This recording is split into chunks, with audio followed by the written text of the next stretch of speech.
Section 127 એ પ્રમાણે જે કોઈ હોર્ડિંગ પેમ્પલેટ બોર્ડિંગ જે લાગ્યા હોય એમાં એ લોકોએ પ્રકાશક અને એનું વિગતો બધી દર્શાવવી જરૂરી છે, ફરજિયાત છે, જે આદર્શ આચારસંહિતાના નિયમો પ્રમાણે.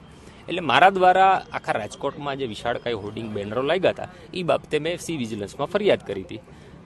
ફરિયાદ કરી એમાં બહુ આશ્ચર્યજનક જવાબ આપ્યો વહીવટીતંત્રએ કે ભાઈ આ જે છે બોર્ડ ઉતારવાની કાર્યવાહી જે છે એ કોર્પોરેશન તરફથી કરવામાં આવશે. આવું મને રાત્રે જવાબ આપ્યો, પણ સ્ટીલ બોર્ડ ઉતરું નહીં સવાર સુધી. એટલે હું વહીવટીતંત્રમાં સવારે ગયો કે ભાઈ આવી રીતે છે, બોર્ડ ઉતારવાની કામગીરી હતી, તો કે અમે કોર્પોરેશનને સોંપ્યું છે, કોર્પોરેશન એ બાબતે કાર્યવાહી કરી રહી છે.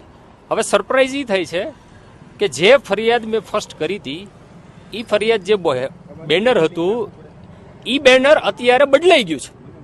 ઇટ મીન્સ વાયોલેશન થયું છે, વહીવટીતંત્રને ખ્યાલ છે, પણ ભાજપની પ્રેરિત હાલ અત્યારે કામ કરી રહ્યું છે. એટલે આમાં આદર્શ આચારસંહિતા કેમ કહી શકાય? હવે આવી રીતે વહીવટીતંત્ર જો ભાજપને સપોર્ટ કરવાનું હોય તો પછી જાહેર કરી દે કે આવા જે કોઈ નિયમો વિરુદ્ધ જે કોઈ હોર્ડિંગ બેનર લાગ્યા છે એ તમામ આચારસંહિતાના નિયમ પ્રમાણે જે કાર્યવાહી થાય એ અમારી માંગ છે.